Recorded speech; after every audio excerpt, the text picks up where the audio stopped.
I built a few multi-million dollar companies from scratch. I have a $10 million real estate portfolio, and I never needed to work again by the time I was 22 years old. And the truth is, I had to learn all this the hard way through years of trial and error, right? My dad was a pilot. He was on the road constantly. My mom was working a 9 to 5, and I gave up my teenage years to learn this. I eventually dropped out of high school. So I want to share with you my 14 lessons so that you can skip the painful part of the process and at least get there a little bit quicker. Lesson number 1 is to play into your age. Being young is not a bad thing. Right? If you're 60 years old, at least you look like you have some experience and maybe some wisdom. If you're young and you're trying to do marketing for an older business owner on social media, they're probably going to look at you as the expert. It's called the lemonade stand theory. A young kid is out there selling lemonade. You might not even want some, but you like what they're doing and you're going to do what you can to support it. That's usually a $5 bill and you don't ask for your change. For me, that's a $20 bill. Never ask for change because I love that. That's awesome. And so recognize that when you're young, you do have advantages. In fact, if you're starting a business and you're going to do some client work, here's something you could say. Trust me, sir, I know that asking for XYZ is a big ask. I get it. But here's one thing you might not know.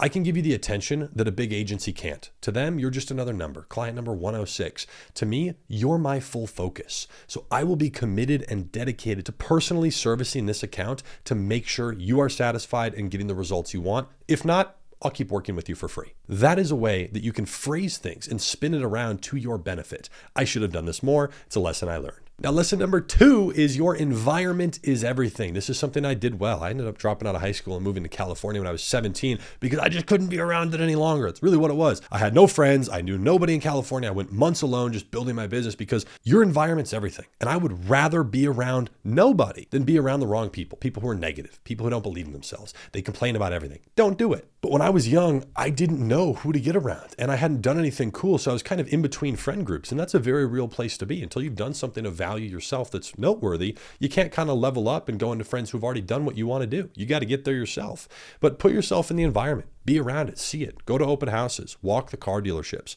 right? Don't lie pretending you can afford the Lamborghini. Just talk to the guys. They're usually very nice. They'll let you sit in the cars. Like get around it as much as you can. Whatever thing you want, do your best to get around it. Now, number 3 is something that I must have got growing up, which I value greatly. And that is that your word is everything. I don't know where this got lost over the years. I actually actively avoid doing business with younger people because they don't seem to stick to their word. And nothing frustrates me more. So it shows a big lack of respect. And it's just something that in business and in life, if your word is exactly what you'll do, I don't even need a contract. If we shake hands, that's just as good. Now we can also have a contract, but if I say I'm going to be there, I'm there exactly on time, if not early. If I say I'm going to do something, introduce you to someone, help you out, I'm going to do it. Make sure you follow through with what you say because this will actually grow and compound in your relationships and people will really, really value it. Now, the next one is don't lose your health on the way there. I don't know where this concept came from of like you have to sacrifice your health to get wealthy or build your business or get to your goals. That's so false. It couldn't be further from the truth. Now, I actually got a little bit fat. I was super unhealthy, but I wasn't very overweight. When I was 19, I was making an absurd amount of money and I was just eating a lot of sugar, processed foods, fast foods, Uber Eats and everything to the house, just working. And I did lose my health. Now I'm as shredded as I have ever been, not even close. Very dialed on that. I've taken the time to learn it and put that into my life. People typically sacrifice their health to get money and later in life, they try to use their money to buy back their health. It's just dumb. Take the phone call for 40 minutes while you're walking. Eat reasonably. You don't even need to do anything crazy. Like health is not that hard. Now, you know when you hear a concept and you're like, whoa, that just clicked. Like I'm going to take that one and use it later. That's this one for me. Wealth is not a number. It's a ratio. Sometimes the guy who makes 200 grand a year is wealthier than the dude who makes $1 million. Because the guy who makes $1 million doesn't save. And I saw this with people in the internet money space, really, they would be blowing their money. I have always lived on 20% or less of what I make, that I should be saving for the purpose of investing and not blowing my money. I want to be in this game for the long run. I enjoy it. And rainy days are going to come. Opportunities are going to come. In both those scenarios, you're going to want some cash. Trust me. In fact, just this last year in 2024, I got an opportunity to invest in a private equity deal alongside some very, very wealthy people, like multiple private airplanes type of wealth. And because I was able to do that and I had the money, it's actually gotten me access to invest in multiple other deals. Some I've said no to, but it gets you access. It gets the foot in the door. And if I didn't have cash, I wouldn't have been able to do that. So as you're making money, you're newer to this, spend your money on stuff that doesn't lose value. That's kind of been my approach. So instead of the brand new Suburban that's 200 grand and it'll be worth 90 in 2 years, buy the Ferrari. Buy a Ferrari for 200 grand. It's going to be worth 200 grand in a few years. Understanding the value of things and how to not piss it away while also living on a very small percentage of your income. As small as you can, while still living a good life. Now, the next lesson that I think is so valuable for young entrepreneurs especially is work for free for a while if it means an opportunity. It's actually a really interesting concept, working for free to get your foot in the door with someone who's where you want to be, right? Add value to them. Everybody today is so focused on take. And there's actually a concept where if what you're offering someone is free and they still say no, it's because there's a hidden cost. And I actually, for the last 6 years, I've gotten at least 10 DMs a day on Instagram saying the same thing. Hey, I'd like to work for you for free for the next 90 days. And I've never once said yes to it because there's a hidden cost. It's my time, it's my focus. I'm gonna have to train you and teach you, and then you're probably gonna leave once you learn it all after a few months. What kind of investment is that for me? So if you actually focus on adding value, positioning yourself correctly when you're saying this, there's definitely people out there, especially older entrepreneurs, they would love this. I've seen that happen where you can get mentored for free while adding value to someone, and then the deals will come. Right? You can do stuff. Hey, I don't want a salary or anything, but like if I bring in some deal from outside or I raise money over here or close this sale, can I get a commission? Right? That's a reasonable question to ask later. There's no risk or cost to them with that. And while this might sound completely counterintuitive, and I did this backwards, you don't necessarily need money early in your career. You need experience points and relationships. That is the most important thing. So even if you spend a year not really making anything, it is a blip in the radar. It doesn't matter. Now, number 7 is a little personal to me because I have made some very expensive mistakes, and that is keep your chips on the table. This is where most business owners die because they are impulsive and impatient.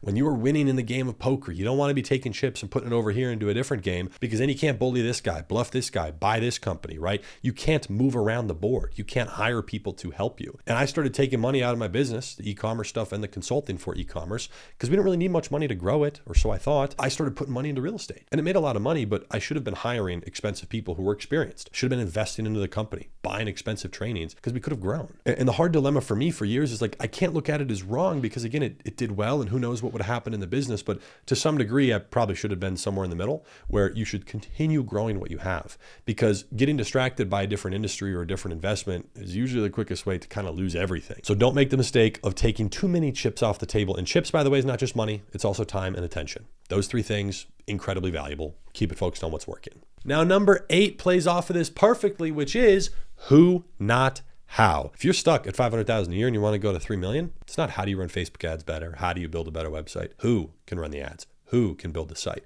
You can't do everything. It's like the concept of you're the bottleneck. You might have got your business here, but you are not going to be the thing that gets your business here. And you need to make that change. I was a cheap ass. I'll be the first to say it, right? I didn't come from much in terms of money. I didn't know what to do. So as soon as I had it, I wanted to hold on to it. So paying somebody $8,000 a month seemed ridiculous, right? But when your company's making 80 in profit every month and it's like, okay, that'd be 10% and he has a lot of experience, he's grown this before, like he could have added more value. I didn't look at it like that. So ask the question who instead of how when you're trying to grow your business. It'll get you a lot further, and me trying to save money ultimately costed me money. Now, number 9 is personal. I'd like to take a moment to speak to my younger self. Young Hayden, I'd like to give you permission to take some more half days off. Like, relax. First of all, it's your fault that you're kind of stuck in the business doing everything because you don't understand the concept of who, not how. It solves this perfectly. But, I did a lot of things where I was just stuck in front of the computer all day and I felt a little anxious or weird if I was away from the computer. In any country I went to, I'd go to Bali for a month, but I wouldn't go do the excursions and go to the, waterfalls and really see it because I was just kind of there and it was just more so refreshing crap. It wasn't important work that I was doing and it was ridiculous. And so, and that actually translated to a lot of unfair stuff in relationships. My first girlfriend, I hurt that relationship greatly by not being able to separate from that and spend quality isolated time together. That's on me. And so there's these things you go through and you'll grow through them. But I'd like to give my younger self permission to take a little more time, especially once you had the business up and you're making, good money and you had momentum. Like it was overkill what I did. So pull it back a little. Now, number 10 is be okay with being alone. Anyone who's done anything great understands this. There's going to be periods of your life where you're alone. And there's a very real period that maybe many of you are in. Mine lasted a while where I was kind of elevating to a different group. I wanted to be around different people. It wasn't that I don't like these people. I have my OG friends and stuff, but they weren't doing what I wanted to do in life. And I also moved. And so I was like, I'm just trying to get to a new group of people that are more in my industry, but I'm not good enough for those people. That's the truth. I hadn't done anything cool enough, right? I wasn't notable. I didn't know people. You need a way in. And so I was alone for months. And I started talking to myself, actually alone.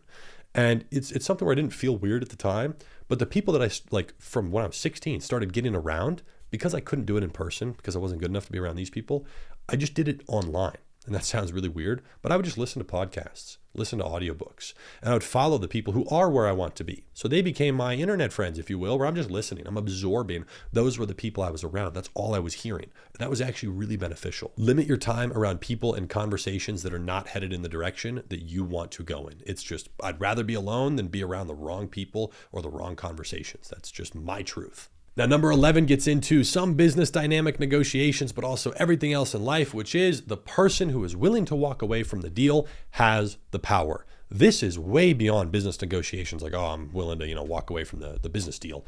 No. If you are 18, you're isolated for months, you have money, you're almost making six figures a month, you got hundreds of thousands of dollars in the bank, you got a cool car, you got a freaking place on the beach, it's sick, and you have no friends, brother, you're going to start chasing a little bit. You're going to start chasing some girls in like a boyish way. Chasing a deal, you're usually going to overpay. You're going to get screwed on the terms. You're going to miss your due diligence. I know that from experience. Chasing somebody in a relationship is just not a healthy way to start the relationship. Plain and simple. It's just a fact. All right, now we're on to number 12. By the way, number 14 is crazy, so make sure to stick around. 12 is trust but verify. I have a few knives in my back, for sure. Mostly from business deals, from people stealing stuff. I am out hundreds of thousands of dollars and a lot of time and effort just from people who have screwed me. And so trusting but verifying is a really important concept. And I think in business, when you're newer to relationships with a business partner, whatever it might be, employees as well, I've gotten screwed by employees. Like, I'm not talking about like, they stole a pencil, like stealing 50 grand out of the business bank account, stealing, cards and spending it on their own stuff, like crazy stuff, stealing our IP, the intellectual property out of the business and going and trying to do stuff on their own. It happens. So you'll learn this over time, but just be careful. And that's why trusting but verifying is going to protect you so much as you're getting going in business. So double check somebody's work. Don't just take their word for it early on. Number 13 is what got you here might not get you there. And there's actually a book about this concept, but just like I was talking about earlier in the video, like if you're the bottleneck, you might have been the one running your Facebook ads to get to this point, but you can't be the one continuing to run your Facebook ads to get to the next level. The problem is people keep trying to repeat the same actions because they were proven correct. They basically got a dopamine hit from it. That was the action that gets the result. They keep trying to do the action. And that's the crazy concept that took me a long time to learn. Like, you got to actually change what you're doing, how you're looking at it, how you're thinking about it. And so I was the ads guy, right? I would scale Facebook ad accounts. We'd be spending $30,000 a day. I'm the one in front of the computer, glued to it while traveling, running ads. I haven't run ads in years. Right? You're going to have to flip it if you want to grow the business, but also change the dynamic. And now number 14, the last concept. Hey, if you've liked the video so far, please subscribe to the channel. Again, I post videos weekly that'll help you out. This one is important. As quickly as God has given it to you, he can take it away. I do my best to maintain a state of gratitude because I try to push things off of me. It's not just me that did this. If I'm the one trying to take credit for everything, that goes straight to your head. I've had it happen to me. I've seen it happen to others, and it's been their downfall. The glory's not yours. The effort's not yours. You got blessed in some way, right? Give that credit to God. It shouldn't be yours. And I say this to my younger self, not because of religious stuff necessarily, but because it's just good life advice. It's a good life compass. Even if you're like, but I ran the ads and I built the e-commerce store. I got the client. That belief doesn't serve you. What benefit are you getting from having that go straight to your head saying, I did this. I'm the one. I did everything. It doesn't serve you. And if a belief doesn't serve you, don't have it. There's no benefit to that. So I'd rather push that off of me and just not have it be my credit. That is something that I promise you will serve you very well in life. But hey, I hope you enjoyed the video with those 14 lessons that I learned the hard way. I can't wait to see the success you create in 2025. Make sure to subscribe to the channel if you're new. Again, I post videos every single week that's going to help you get to where you want to go. God bless. I'll see you in the next video.